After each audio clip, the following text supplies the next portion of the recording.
டிட்வா புயல் காரணமாக மெரினாவில் கடல் சீற்றத்துடன் காணப்படுவதால் பட்டினப்பாக்கம் கடற்கரைக்கு வரும் பொதுமக்களை போலீசார் திருப்பி அனுப்பி வருகின்றனர். அங்கிருந்து செய்தியாளர் சமய மணிவண்ணன் இணைகிறார். சமய மணிவண்ணன், இப்ப கடலின் தன்மை எப்படி இருக்கிறது? மக்கள் கரைகளில் இருக்கிறத பார்க்கிறோம், அவர்களை அப்புறப்படுத்த நடவடிக்கை எடுக்கப்படுதா?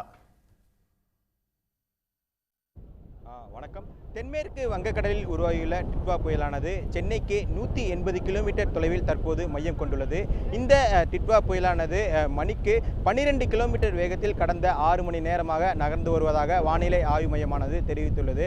குறிப்பாக இந்த டிட்வா புயலின் காரணமாக நேற்று மாலை முதலே சென்னையின் பல்வேறு பகுதிகளில் பலத்த காற்றானது தொடர்ந்து வீசி வண்ணமே இருந்தது. குறிப்பாக சொல்ல வேண்டுமென்றால் சென்னையின் பல்வேறு பகுதிகளில் லேசான சாரல் மழையும் அவ்வப்போது கனமழையும் தொடர்ந்து பெய்து வந்த நிலையில் தற்போது காற்றின் வேகம் இந்த கடற்கரையை ஒட்டிய பகுதிகளில் அதிகரித்து தான் காணப்படுகிறது. இந்த டிட்வா புயலின் காரணமாக இந்த மெரினா மற்றும் பட்டினப்பாக்கம் கடற்கரைகளில் கடல் அலைகளானது சீற்றத்துடன் காணப்படுவதன் காரணமாக பொதுமக்களுக்கு மெரினா கடற்கரை ஓரங்களில் போலீசார் தொடர்ந்து நேற்று மாலை முதலே அனுமதி மறுத்து வந்தம் உள்ளன. இந்நிலையில் தற்போது நாம் இருக்கக்கூடிய இந்த மெரினா கடற்கரையும் மற்றும் பட்டினப்பாக்கம் கடற்கரை இணைக்கும் லூப் சாலையில் ஏராளமான பொதுமக்கள் கடற்கரையில் இந்த கடல் அலைகள் சீற்றத்தை பார்வையிடுவதற்காகவும் அங்கு நின்று செல்ஃபி போட்டோக்கள் போன்றவற்றை எடுப்பதற்காகவும் தற்போது இந்த பகுதிக்கு வந்த வண்ணமே உள்ளன. இந்த பகுதியில் ஏராளமான பொதுமக்கள் இன்றைய தினம் ஞாயிற்றுக்கிழமை விடுமுறை தினம் என்பதன் காரணமாக ஏராளமான பொதுமக்கள் தற்போது இங்கே பட்டினப்பாக்கம் லூப் சாலையில் அமைந்துள்ள கடற்கரை ஓரங்களில் குழுமி வருவதை நம்மால் பார்க்க முடிகிறது.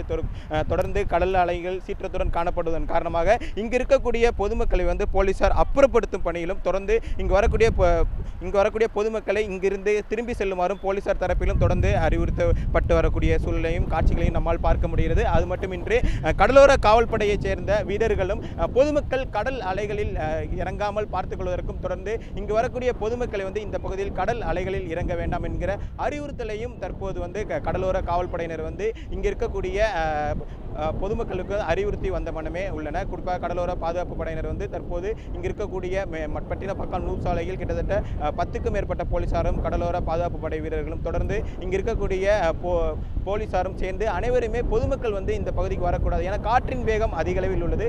கடல் சீற்றத்துடன் காணப்படுவதன் காரணமாக அலைகளில் பொதுமக்கள் சிக்கி எந்தவித அசம்பாவிதமும் நிகழ்ந்துவிடக்கூடாது என்பதன் காரணமாக இங்கு வரக்கூடிய பொதுமக்களை இங்கிருந்து திரும்பி செல்லுமாறும் அறிவுறுத்தி வருகின்றனர். போலீசார் என்னதான் அதிக அளவில் இந்த பணியில் ஈடுபட்டிருந்தாலும் இங்கு வரக்கூடிய பொதுமக்கள் இந்த கடல் எவ்வாறு சீற்றத்துடன் காணப்படுகிறது, டிட்வா புயல் பலத்த காற்று வீசி வரக்கூடிய நிலையில் இந்த கடலை காண்பதற்காக கடல் அலைகளை காண்பதற்காக இந்த பட்டினப்பாக்கம் லூப் சாலை பகுதியில் அதிக அளவிலான பொதுமக்கள் தொடர்ந்து குவிந்த வண்ணமே உள்ளனர். தற்போதைய விவரங்களுக்கு நன்றி சமய மணிவண்ணன். உடனுக்குடன் செய்திகளை தெரிந்து கொள்ள சன் நியூஸ் பெல் ஐகானை கிளிக் பண்ணுங்க.